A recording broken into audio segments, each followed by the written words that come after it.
Welcome friends.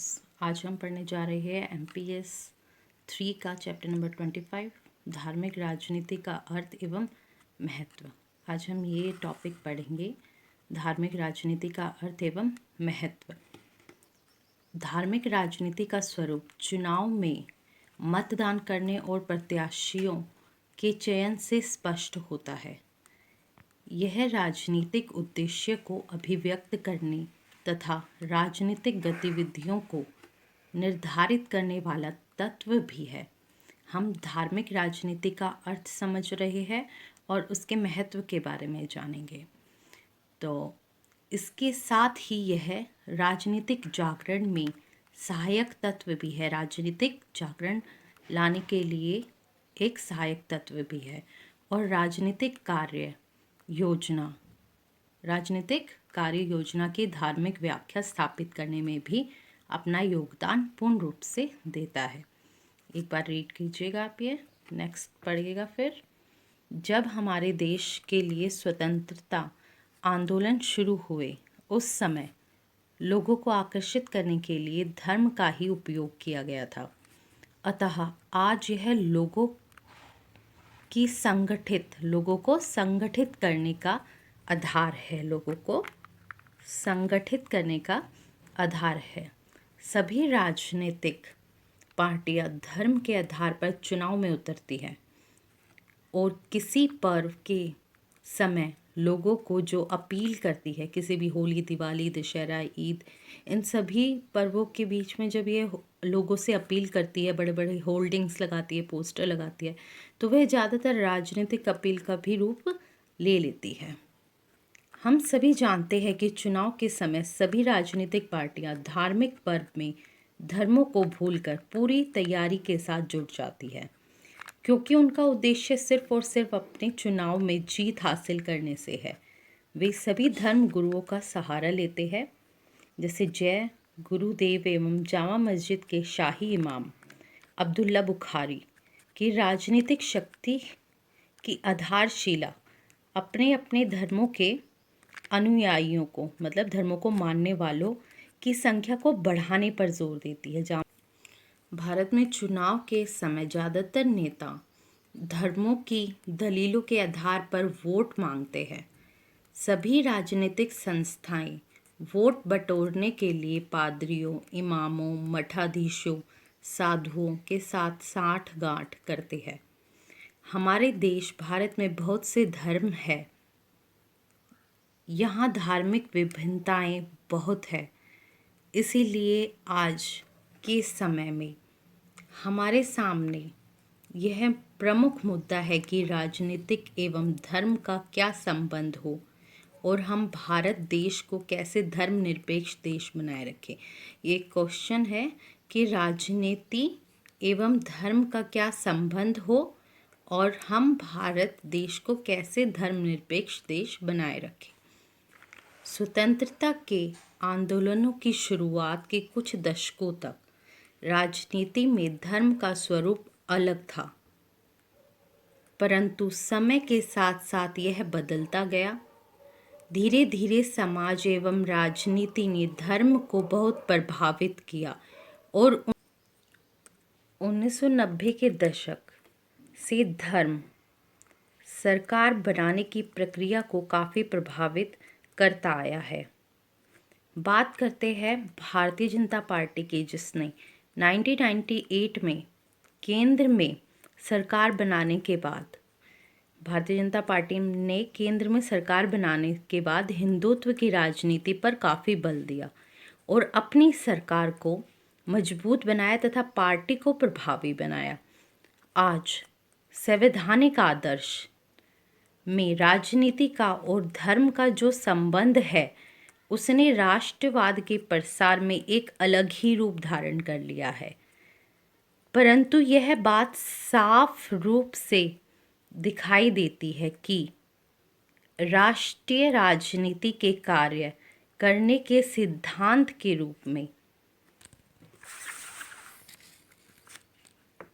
धर्मनिरपेक्षता की निरंतर प्राप्ति करने के लिए राष्ट्र की आम सहमति है। राष्ट्र सहमत है धर्मनिरपेक्षता की निरंतर प्राप्ति करने के लिए।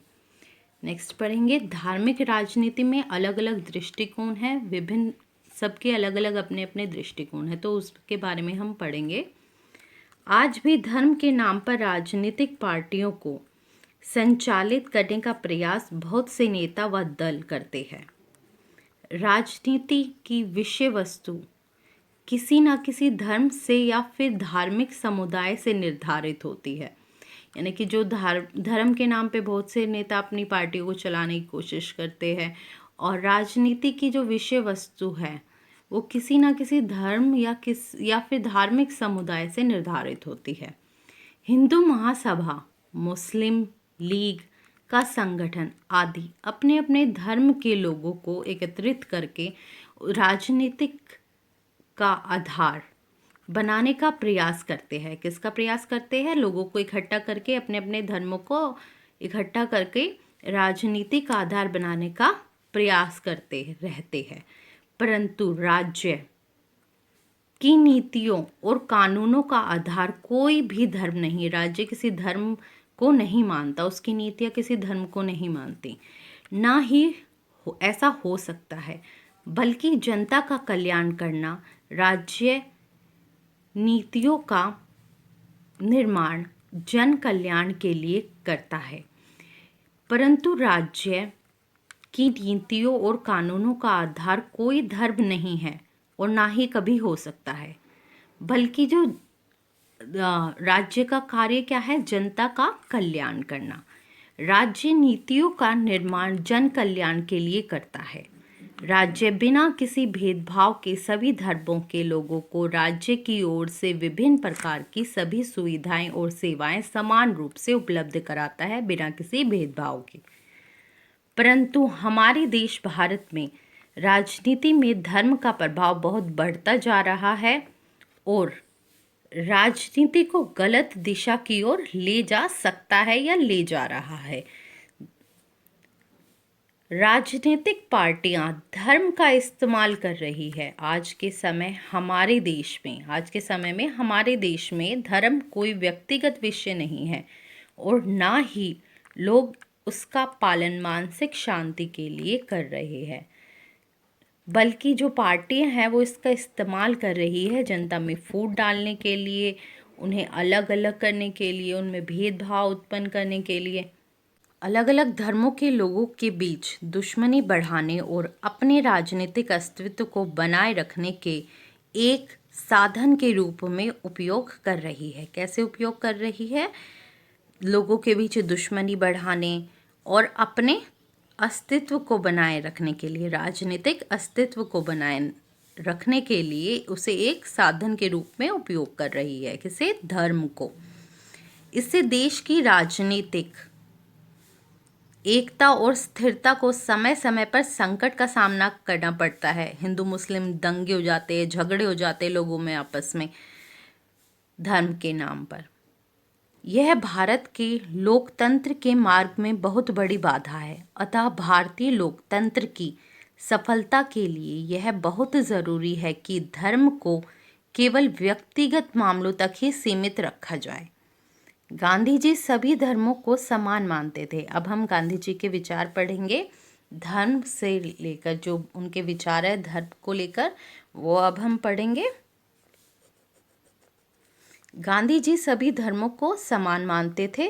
उनका मानना था कि धर्म का मूल तत्व हमें किसी अवतार या पैगंबर द्वारा दिखाए गए मार्ग पर विश्वास रखने तथा हमें किसी अवतार या पैगंबर द्वारा दिखाए गए मार्ग पर विश्वास रखने तथा उसे अपनाने से है, जो कि हमारे वेदों में, बाइबल ग्रंथों या कुरान में पाया जाता है।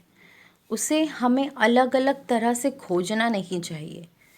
मंदिर, मस्जिदों, गुरुद्वारों में जाने से यह तय नहीं होता कि मनुष्य का धर्म या इंसान का धर्म क्या है।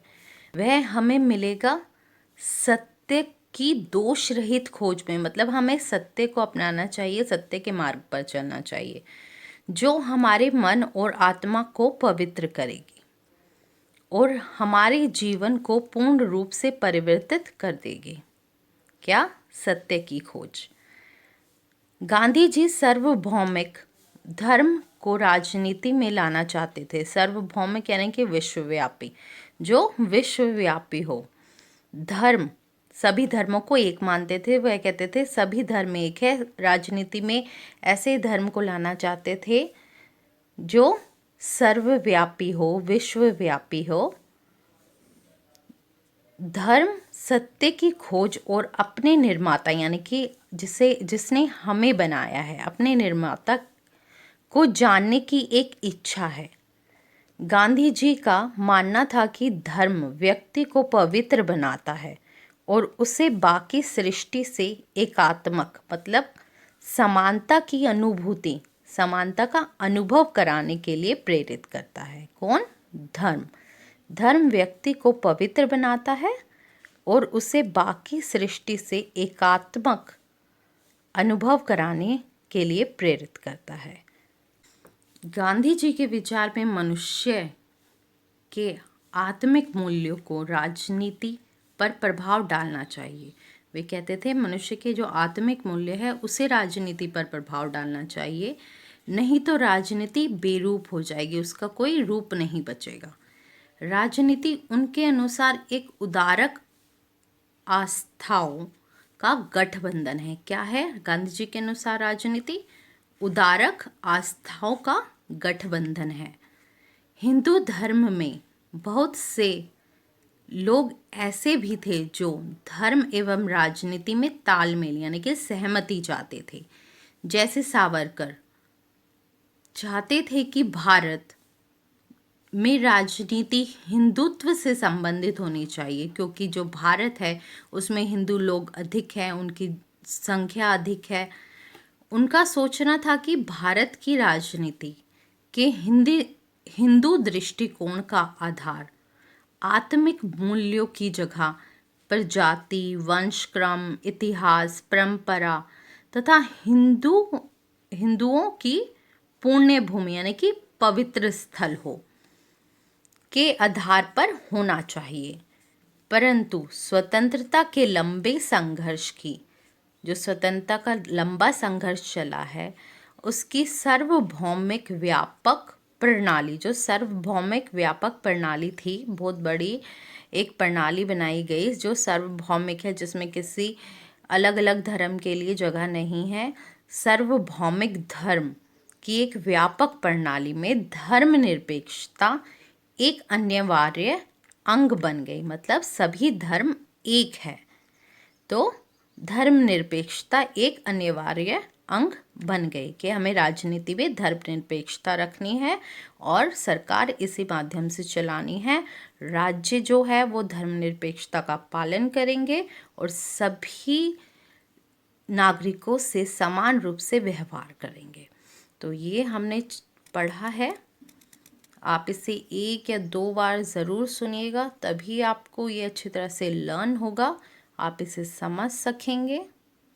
अगर आपको मेरा वीडियो अच्छा लगा हो तो प्लीज़ मेरे चैनल को सब्सक्राइब कीजिए, शेयर कीजिए, कमेंट कीजिए और नोट्स के लिए मुझे अपना ईमेल एड्रेस सेंड कीजिए।